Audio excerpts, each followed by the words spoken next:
Hello, buddy. Welcome back to the Tin Man Score channel. I'm your host, Jeffrey Tin Man Taylor, and today, continuing on with my Mr. Nightmare Halloween Marathon number 2, I'll be reacting to 3 true scary October stories. So, in other words, this might not have Halloween stories in it. It would be just anything that happened in October. I'm going to turn the lights off, move the camera up here for you guys, and let's get this reaction on the road and in the bag. Okay, here we go.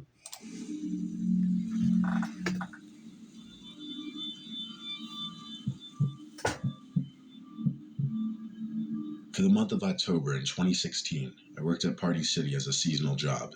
Right. It was pretty hectic for the Halloween season, obviously. I got stuck with the night shifts on weekdays since I didn't have early classes. The location I worked at changed its closing hours on weeknights to 11 p.m. during the Halloween season. My shift would start usually at 5 and I'd work till close. The rush would die after 9, and after 10 there would hardly be anyone left in the store, especially on weekdays. On my shift on the day in question, I started work at what was referred to as a costume grabber. I would be told on walkie-talkie what costume and what size to grab so that I could hand it to the customer and they could try it on. After it quieted down, and later on in my shift, I was told to start cleaning up the aisles, restocking, and bringing stuff either up from or down to the basement. That got tiring quickly because it was a lot of walking up and down stairs. I bet. Past 10, there were only about 4 of us still working. A girl named Maria working the cash register, Kyle cleaning aisles and stocking shelves, Ashley the supervisor for the night, and then me doing the back and forth basement work. The basement was at least connected straight to the upstairs costume storage room, so it wasn't a super long walk from the basement. I took a 10-minute breather, then went to continue lugging boxes from the basement up to the costume storage room. The light to the basement had been turned off by someone. I figured Ashley. I flipped the light switch back on, and down into the basement I went. As I was lifting a box of girls' costumes, I heard something fall on the other side of the basement. Not to make you think this basement was really big, it was just one big circle full of boxes with a big shelf in the middle. I put down the box I was holding and slowly peered my head around the shelf. Before he continues on, I would just say that I would probably have a field day in a costume basement, Be like, do they have any costumes in my size? I mean, that'd be kind of cool to like move the racks and look at all the costumes. There was someone in a white hooded robe costume with a scary monster mask. Of course, I jumped back at first, then I laughed, saying, "You got me." Whichever of my coworkers was in the costume didn't speak, though. They just tilted their head to the side a bit, as if they were still messing with me. I had a feeling it was Ashley at first, even No, dude, I'm sorry. It might not be one of your coworkers. Somebody's broken in and put on a costume. though she would supervise some nights. She was a clown. But then I realized this person was way too tall to be Ashley, Yeah. so it had to be Kyle. I tried approaching him to remove the mask. He just backed away from me, though. Then I looked down at the boots on his shoes. The dirty, heavy work boots that I knew for a fact Kyle wasn't wearing. I started getting the shivers. I went back up the stairs without running to avoid suspicion. I shut the basement door and went straight to Ashley, who was talking to Maria by the register. I asked, "Where's Kyle?" And he literally called, "What's up?" from a nearby aisle. That's when panic set in. I asked if there was anyone else working that night. She said everyone went home. So I told her someone was in the basement in a costume who didn't belong there. Kyle and Ashley came with me to the basement so I could prove it to them. But like any cliche horror scenario, whoever was down there was gone. Yeah. There was a back exit in the upstairs costume room for unloading truck shipments. Yeah, they figured that they were going to be caught, so they got out of there or hid good and make you look like the fool. It was possible the intruder exited through there. Ashley sped through the security footage of the past hour and didn't see anyone enter the costume room except for me. But there wasn't a camera in the basement or the actual costume room itself to check that. Oh, dang. Part of me felt like it was a prank, and that if I went back down there, I'd find the person in the costume again. But my job was my job, and I had to get back down there to continue stocking the costume room. When I got back down there, I once again picked up the box of girl costumes I originally was trying to bring up, got it to the stairs, and stopped because I thought I may have heard the noise of a small plastic bag being slightly crumpled. Of course, I didn't want to stay down there to find out alone. I wasn't getting paid enough. My shift was almost over, so I lugged the heavy box up the stairs, dropped it in the costume room, and went back to the doorway of the basement to shut off the light. Before I did, I looked down the staircase, and at the bottom was that person in the white robe costume again, only this time minus the mask. Oh, heck no. I saw his face, his smiling face looking up at me. I slammed the door shut and ran out to Ashley and the rest, screaming for help. They came as fast as they could to the costume room, but the back exit door inside was wide open, as was the basement door. This time, for real, he was gone. The one camera on the outside delivery area didn't even catch him. I don't really know if that intruder managed to steal anything other than the costume he was wearing. For all I know, it could have been just one big Halloween prank, or he might have been in there looking to actually hurt someone. For all I knew, it was an armed robber, though, and I treated the situation as though my life were in danger. That's how I would treat it too. But then, yeah, I mean, your employees should believe you, and they should have had a darn camera down there in the costume room just to show them that he was actually trying to remove a mask of somebody. But then I don't know why he would want to steal that costume or steal anything from that store. And the camera on the outside had to be faulty and not Caps's image. But yeah, if he was down there, he was probably planning on waiting for you guys to leave and steal whatever and get out quick. Or probably kill somebody. But you never know. My favorite month has always been October. I would say December's my favorite month because, you know, Christmas and the winter starts rolling in. But I do love October because the fall weather comes in. And I love the changing of the leaves. It's that sweet spot temperature-wise. It's never too hot and never too cold. All the leaves start turning orange and brown, and you just get that nice, refreshing October breeze. My friends and I always used to like to rake up the leaves into a big pile and have wrestling matches in them when we were young, like from the ages of 9 to 12. I think when we were about 10 or 11, it was towards the end of October, and a lot of the leaves had already fallen off the trees. Since my property was the biggest, my friends Liam and Billy were helping me rake up the leaves on my property into a giant pile. It was a cloudy, windy day, getting a little late. The house we lived in at the time was a corner house with a huge space on the side next to the sidewalk, which ran into a short dead-end street with only 2 houses in it, one of which owned by an old stoner couple who didn't care about anything, and across the street from that was a small, disheveled house, whose owner never seemed to come outside.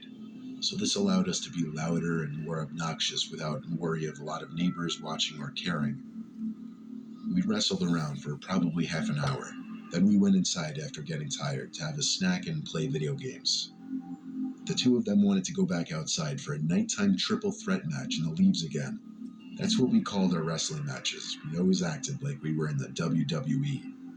I hear you. When we got back out there, it was almost completely dark, but a street light that stood in the dead end lit up this side of our property so we could see enough. It seemed as though there were a lot less leaves in the pile right off the bat this time. We tried wrestling a little more, but the pile just spread too far, so we had to grab the rakes and start building the pile again. Liam noticed a long, oddly shaped pile that we didn't notice from before. He went over to start raking it over to our main pile, but he seemed to be having trouble. He shouted, "There's something under the leaves." We came over to help him brush some of the leaves off whatever was underneath, and all of us screamed when we realized there was a grown man hiding underneath the pile. We stepped back and looked at each other, and then back at him.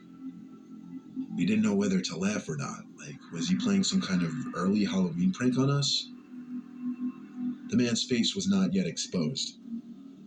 Liam and I dared Billy to go expose the man's face. He walked up to the body on the floor slowly, looked back at us, and I started lightly kicking the leaves away from where the person's face would be. As he kicked, he realized the body was hollow and hard, and there was no face or head. What? It was a fake body that someone planted there as some kind of prank. But who placed it there? Well, that question was quickly answered when we noticed someone hiding in my bush right behind the pile. We yelled, "We see you," to the man hiding in the bushes, and he came out laughing, exclaiming how he got us so good. But this man was older. He looked 60, and he looked scary and gross. Huge, bulging eyes, crooked teeth, and he was breathing very heavily. He said he planted that fake body there because he always watches us play in the leaves and thought it would be funny. I don't know. Funny-wise, you probably could have scared them boys to death. It sounds like he's a mental nutcase. But anyway, let's continue. That creeped me out, though. How he said he always watches us play in the leaves. Yeah, that would be creepy. Liam tried being nice, but I thought the man was weird. So I said, "Come on, guys, let's go inside," and we left the man there. I told my dad, and he went outside to check, but the man had already moved the fake body by then. We played video games the rest of the night, all having agreed that guy was a freak. My friends eventually left, and soon after I went to my room. I had my window open as usual to get a breeze into my room. I wouldn't do that. I was watching TV, and I heard a man's voice at my window. I jumped and looked up at the window, but I couldn't see who it was. The voice said, "I didn't mean to creep you out earlier. I live in the house across the street over there. I like watching you kids play in the leaves." I was in shock, hearing a stranger's voice outside my window. I continued looking at the window, and eventually the familiar face of that freako from earlier came into view. He reached his arm under my window and pushed it up further as he attempted to climb into my window. When he realized he couldn't fit, it seemed he started to try to reach for me. I screamed for my dad and ran upstairs to his room. I tugged him out of his bed and led him to my window. The man was already gone, but I told him he lived in the house across the street in the dead end. My dad charged over to the house with me, banged on the door, but the man didn't answer. So my dad called the cops, and when they came, he took me back to the house with the police. And this time with the police, the man opened the front door, and it was in fact the same man. I was too young to be able to tell, but the police and my dad picked up on it right away that he was on something. Likely crystal meth is what my dad says. I remember looking into the house from the doorway and seeing that it was an absolute pigsty. Thinking back now, it would fit the description for the home of a meth head perfectly. All those years living there, we were none the wiser that there was a creepy meth head living in that disheveled house, apparently watching my friends and I as we would play. Which is creepy to say, nevertheless. Ooh. The description you gave with bulgy eyes and weird teeth and smiling all the time, I said, yeah, he had to be on some sort of drugs or he's just mentally crazy. Anyway, let's continue on.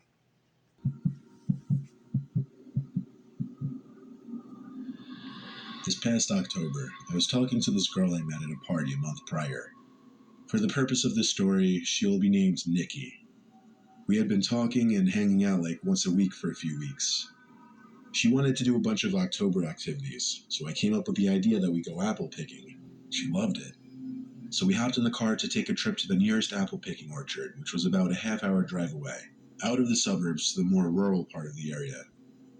We live in Jersey, so there's an abundance of places to go, but I let her pick where. It said we were still about 20 minutes away, and we were driving down a scenic road with little to no traffic. We actually passed what appeared to be another apple orchard, so we turned down this dirt road up to a small wooden farm-like house, but there were no cars, no people, not even a little stand where people would go to pay to enter. Which that'd be creepy, but it would probably be nice to go to like an apple orchard place, but I'd rather go like see if they got any apple pies made or anything, you know what I mean? Every time we go to like the mountains or somewhere in the country store, I always check for like one of those homemade fried apple pies. It seemed it wasn't open for business, or maybe it just wasn't open to the public at all. The house was very poorly kept. It almost looked as though nobody lived there. As we walked around the property, Nikki said she felt uncomfortable, so we got back in the car and continued the route to the originally planned destination. However, when we got there, this one was also void of people, though this one at least had a closed sign at the stand.